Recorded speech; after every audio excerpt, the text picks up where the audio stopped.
नमस्कार, एक बार फिर से मैं आप सभी के सामने उपस्थित हूँ बेहद महत्वपूर्ण टॉपिक के साथ। और आज हम बात करने वाले हैं चंडीगढ़ की। बहुत ही ज़्यादा चर्चा में है चंडीगढ़, क्योंकि यहाँ पे कहा जा रहा है अब चंडीगढ़ डायरेक्ट केंद्र के अंतर्गत होगा और वहाँ पे जो भी शासन प्रशासन व्यवस्था है केंद्र उसको देखेगी।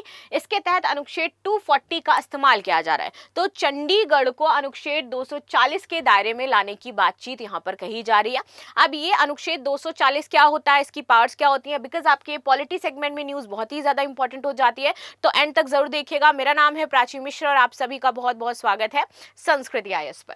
तो चंडीगढ़ को अनुच्छेद 240 के तहत लाना चाहती है मोदी सरकार। बढ़ते विरोध के बाद गृह मंत्रालय ने यहाँ पर कुछ इंपॉर्टेंट चीजें शेयर करी हैं कि भाई क्या है, क्यों हम ऐसा करना चाह रहे हैं और इसके पीछे के सबसे जरूरी पॉइंट्स क्या हो जाते हैं। सो हाल ही में केंद्र शासित प्रदेश चंडीगढ़ को संविधान के अनुच्छेद 240 के दायरे में लाने के लिए केंद्र सरकार ने एक विधेयक पेश करने का प्रस्ताव रखा है। इसके तहत चंडीगढ़ का प्रशासन एलजी यानी कि लेफ्टिनेंट गवर्नर के माध्यम से केंद्र सरकार के नियंत्रण में डायरेक्ट हो जाएगा। ये योजना संसद के 131वें संविधान संशोधन विधेयक 2025 के माध्यम से लाई जा रही है। पंजाब के मुख्यमंत्री हैं भगवंत मान, कांग्रेस के प्रदेश अध्यक्ष हो जाते हैं अमरिंदर सिंह राजा वांडिंग समेत कई नेताओं ने सरकार के इस प्रस्ताव का विरोध किया, बिकॉज कोई भी नहीं चाहेगी भाई कि डायरेक्ट यहाँ पर चंडीगढ़ का पूरा शासन प्रशासन कहाँ चला जाए, केंद्र के हाथों में चला जाए। वर्तमान प्रशासनिक व्यवस्था की अगर हम बात करें तो फिलहाल चंडीगढ़ में प्रशासक जो है वो पंजाब के राज्यपाल हैं। ठीक है, राज्यपाल राज्य मंत्रिमंडल की सलाह पर कार्य करता है और इसीलिए चंडीगढ़ के मामलों में पंजाब का परोक्ष दखल होता है।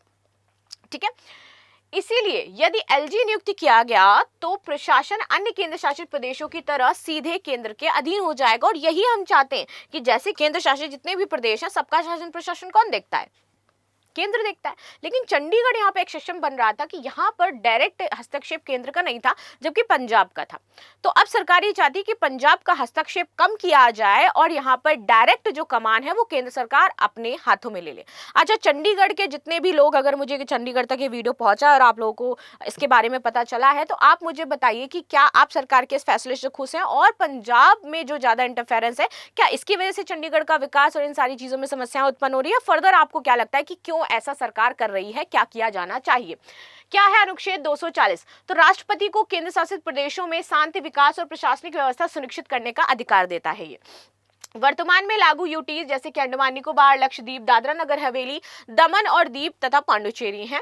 एलजी के माध्यम से चंडीगढ़ के निर्णय लेने की प्रक्रिया तेज और केंद्रीकृत यहां पर होगी। प्रस्ताव का उद्देश्य क्या है? ये चाहते हैं कि जो प्रशासनिक प्रक्रिया है एक तो इसको सरल बनाया जाए, केंद्र शासित प्रदेशों की तरह चंडीगढ़ में स्वतंत्र जो प्रशासन है उसको यहाँ पे नियुक्त किया जाए और किसी भी तरह से चंडीगढ़ और पंजाब हरियाणा के परंपरागत जो संबंध है इसमें बदलाव नहीं करना। तो उन्होंने बोला कि आपके जो भी संबंध है उसमें किसी भी तरीके का कोई बदलाव नहीं होगा, ना कोई समस्या क्रिएट होगी।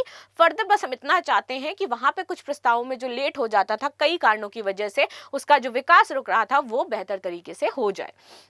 ऐतिहासिक पृष्ठभूमि समझिए तो चंडीगढ़ शहर वर्ष 1952 में पंडित जवाहरलाल नेहरू के दौर में बसाया गया था। ठीक है, और उस वक्त पेशू स्टेट की राजधानी पटियाला हुआ करती थी, जबकि पूरी पंजाब की राजधानी हमारी चंडीगढ़ हुआ करती थी और आज भी पंजाब की राजधानी चंडीगढ़ है। 1956 में दोनों को मिलाकर के पंजाब राज्य बना और 1966 तक चंडीगढ़ पंजाब की राजधानी बना।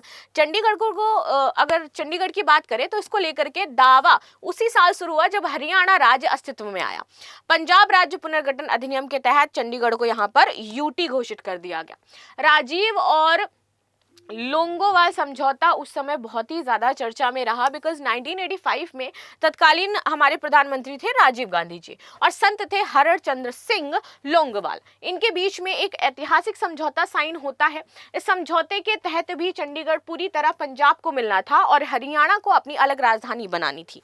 ठीक है, अभी भी ये संयुक्त राजधानी है।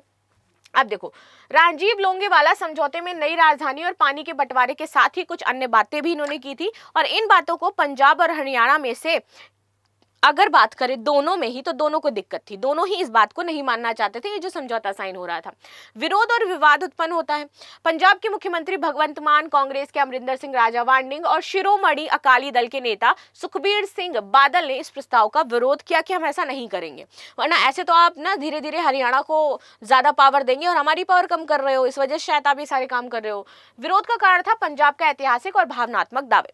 विपक्ष का कहना है कि पंजाब का प्रशासनिक नियंत्रण खत्म करने का प्रयास किया जा रहा है, क्योंकि अभी तक पंजाब का इंटरफेरेंस है हरियाणा में, और अगर ये प्रस्ताव आता है तो पूरी तरीके से खत्म हो जाएगा इंटरफेरेंस, राइट। और यही सरकार नहीं चाहती है कि ये हो, ठीक। केंद्र सरकार राजनीतिक रूप से संवेदनशील संविधान का 131वां संशोधन विधेयक ला रही है। इससे कई अन्य केंद्र शासित प्रदेशों की तरह चंडीगढ़ को भी संविधान के अनुच्छेद 240 के तहत केंद्र शासित प्रदेश का दर्जा दिलाने की कोशिश की जा रही है। केंद्र सरकार का स्पष्टीकरण। अब गृह मंत्रालय ने बोला कि ये जो प्रस्ताव है ये विचाराधीन है, कोई अंतिम फैसला नहीं है, तो अभी इतना रिएक्ट मत करो आप लोग। कानून बनाने का उद्देश्य केवल केंद्रीय प्रशासन प्रक्रिया को सरल बनाना है और इसीलिए हम ये काम कर रहे हैं। संवैधानिक विशेषज्ञ है पीटीडी आचार्य के अनुसार प्रशासनिक परिवर्तन से केंद्र के अधीन प्रभाव बढ़ेगा, लेकिन जो बदलाव है उसका प्रभाव सीमित होगा। विपक्ष इसे राजनीतिक और सांस्कृतिक चुनौती मान रहा है। लास्ट में क्वेश्चन है, केंद्र शासित प्रदेश चंडीगढ़ को संविधान के किस अनुच्छेद के दायरे में लाने का प्रस्ताव है? 356, 240, 370 या फिर 44?